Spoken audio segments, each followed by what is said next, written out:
మరో కొత్త డ్రామాకి తెరతీశారు అని.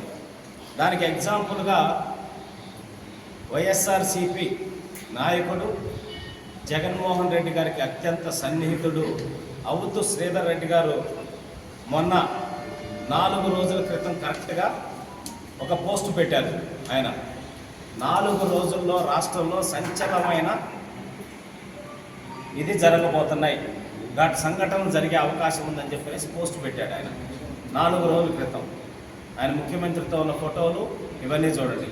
ఆయన సుప్రీంకోర్టు న్యాయమూర్తులు అలాగే హైకోర్టు న్యాయమూర్తుల మీద అసభ్యకరమైన పోస్టులు లేకపోతే వాళ్ళని విమర్శిస్తూ పెట్టిన పోస్టుల మీద సిబిఐ కేసు బుక్ చేసి ఎంక్వైరీ చేస్తూ ఉంది సిబిఐ.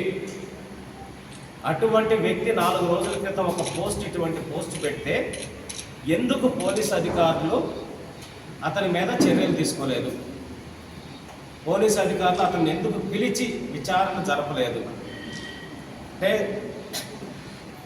ఎన్నికల మూడుని మార్చే సంఘటనలను కూడా పెట్టాడు ఆయన. అంటే ఇది ముందస్తు ప్రణాళిక కాదా? నేను జగన్మోహన్ రెడ్డి గారిని అలాగే వైఎస్ఆర్సీపీ పార్టీని అందరినీ ప్రశ్నిస్తూ ఉన్నాం. ఇంత క్లియర్గా కరెక్ట్గా అది పెట్టిన 4 రోజులకి ఈ సంఘటన జరిగింది. మరి అటువంటి పోస్టు అంటే సమాజంలో విద్వేషపూరితమైన పోస్టులు పెట్టిన వారి మీద ఇమ్మీడియట్గా చర్యలు తీసుకోవటం కానీ వాళ్ళ పిలిచి విచారణ జరపడం కానీ ఎందుకు చేయలేదు?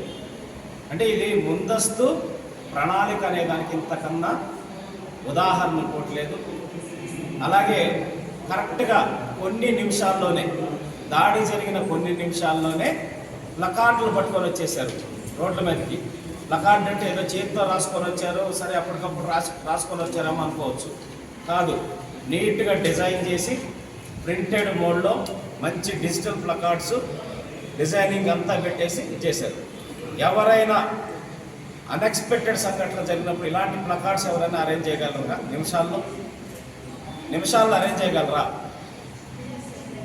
కరెక్ట్గా కొద్ది నిమిషాల్లోనే మంచి డిజైన్ చేసి చంద్రబాబు నాయుడు గారి ఫోటో పెట్టి వచ్చి నిరసనకు కూర్చున్నారు.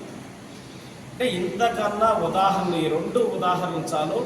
ఇది పెద్ద ఎలక్షన్ల ముందు సింపతి డ్రామాకి అప్పుడు కోడికత్తి డ్రామా ఏ విధంగా చేశారో అదే విధంగా ఈరోజు ప్రీ ప్లాన్డ్గా మళ్ళీ జగన్మోహన్ రెడ్డి సభలకి బస్సు యాత్రలకు కానీ సభలకు కానీ పబ్లిక్ జనం రావట్లేదు, మనకి ఆదరణ కరువైంది, మనల్ని ఇంటికి పంపడానికి ప్రజలు సిద్ధమయ్యారని చెప్పనేసి తెలుసు.